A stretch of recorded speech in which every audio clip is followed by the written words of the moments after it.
Stoicism isn't strategy. They don't want calm, they want you castrated.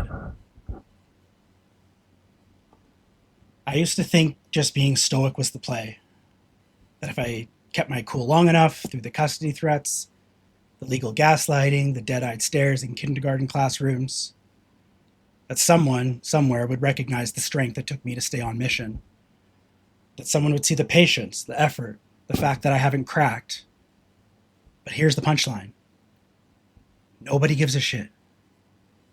Not the family court, not your ex, not the teacher who clocks your presence like it's a disruption, not even your own parents who still think you're just being difficult. And definitely not the Reddit bitter mom brigade who short circuits anytime a dad refuses to play the useful idiot. These people aren't looking for calm, they're looking for compliance. And the longer you pretend stoicism is some secret cheat code, the longer they write your story without you in it. We get sold a lie that silence is strength, that the more detached you are, the more control you have. But most men don't understand what stoicism actually is. They confuse it with emotional constipation. They think calm means standing still, like a statue, solid, silent, unmoving, while the world reshapes around them. But stoicism isn't statue mode, it's more like oak mode. Like Ryan Stone has said 100 times before, you're not here to be untouched by the wind. You're here to bend and hold form while the storm passes. Problem is, too many men interpret being the oak as to do nothing.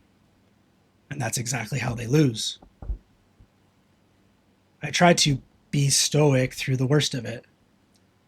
Through court hearings where I wasn't allowed to speak.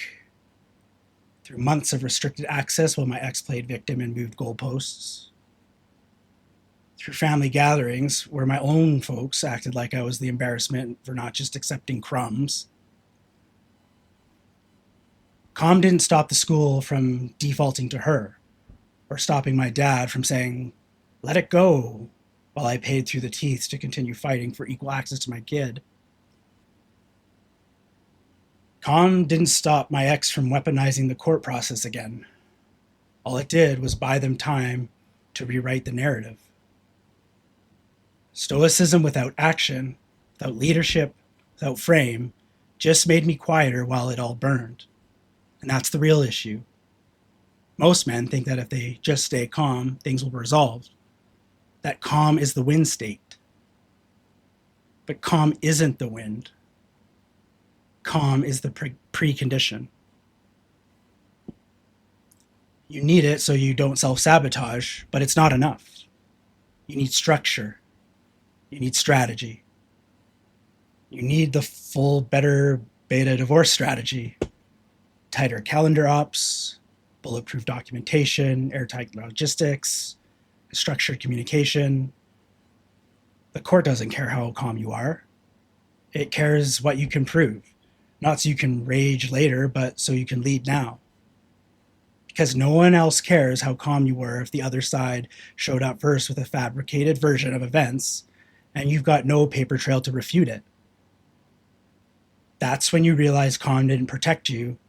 It just made you forget you were at war. You don't win family court by being the nice guy. You don't get your kid back by being the better man in silence. Athol K didn't miss. If you're the man, you're the captain. You don't wait for calm seas. You steer through the storm, but that means you don't wait for things to feel fair. You don't wait for your co-parent to magically start playing nice. So you direct. You adjust. You navigate the storm. You build the plan, hold the wheel, and execute. Leadership isn't passive.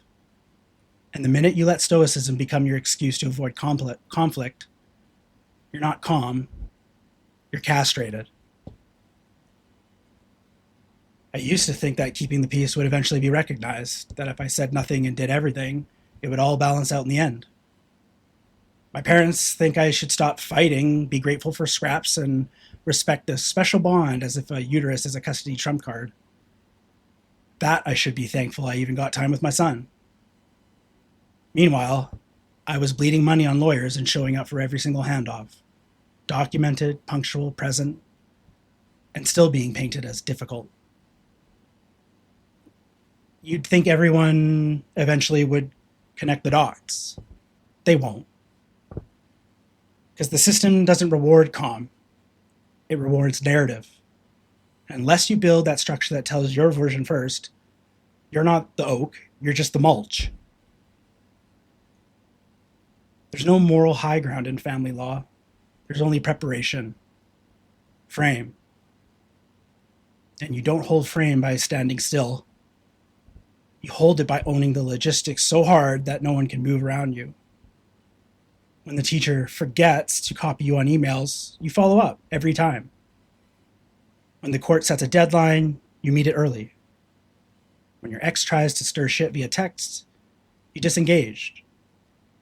But you log it. Not for revenge, but for readiness. That's the part too many guys miss.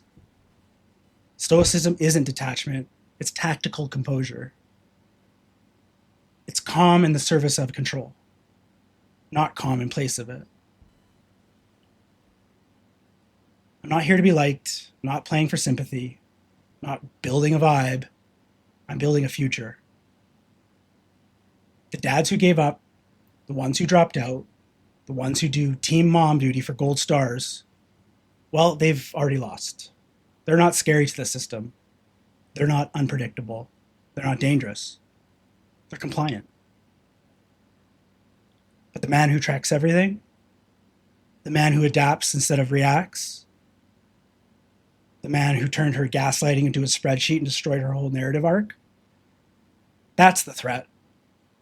That's the father the system doesn't know what to do with. That's the guy they can't erase.